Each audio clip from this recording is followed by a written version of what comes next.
Hey, good morning. Welcome to your daily Devo. Today we are in Acts chapter 10.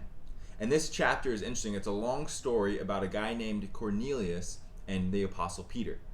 And what's interesting about this part of Acts, I'll just say, we saw the conversion of Saul in the previous chapter in chapter 9.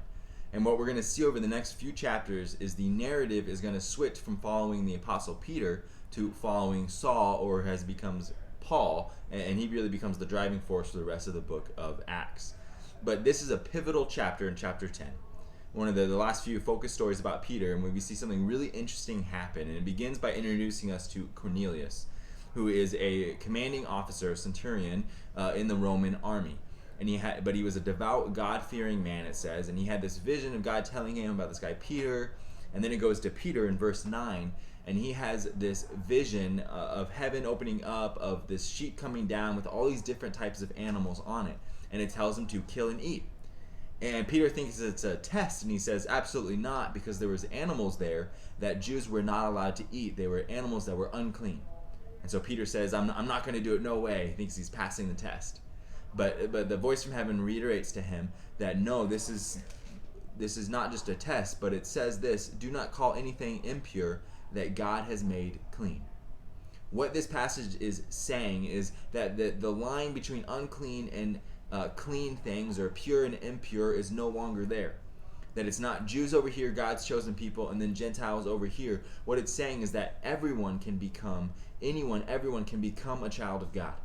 That it's not reserved for the ethnic people of the Jews. God was just setting the stage through them, and now he's opened the doors to bring everyone into his family. And so this is kind of racking Peter's brain, because he's been a good Jew, he's grown up in this, and now he's trying to understand, what does this vision mean? Is God really saying that? And then he gets brought to Cornelius. And so he goes to Cornelius, and when he walks in, I love verse 25, I just want to point this out. As Peter entered the house, Cornelius met him and fell at his feet in reverence. But Peter made him get up. Stand up, he said. I am only a man myself. So Peter, who's done these great speeches, thousands of people responded, he's healed people, he realizes and he knows that he's just a man himself working for a mighty God. But God has brought him to Cornelius. And so he goes and he speaks to him. In verse 34, he starts saying this. He gives this great speech, and Peter says, I now realize how true it is that God does not show favoritism, but accepts from every nation the one who fears him and does what is right. And then verse 44, while Peter was still speaking, the Holy Spirit came on all those who heard the message, proving that they were truly followers of God.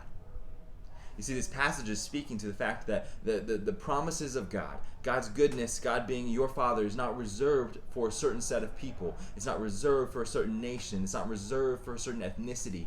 But those that fear God, that respond in faith and seek his face, those are the ones that God will welcome into his family. And that's a beautiful passage, and it's a beautiful message for all of us, because often we get caught in these notions of whether you're in or out, have you earned it or not, or whatever, but that's not what God is saying. He's saying that you can be a part of his family, that he doesn't show favoritism. You know, favoritism is an ugly thing. You know, it's hard as a parent to not show it. It's hard as a boss to not show it over employees. But favoritism can really destroy people's identities and destroy relationships.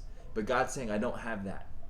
I know who you are, and I want you. You are a part of my family. So show that same grace and love to others.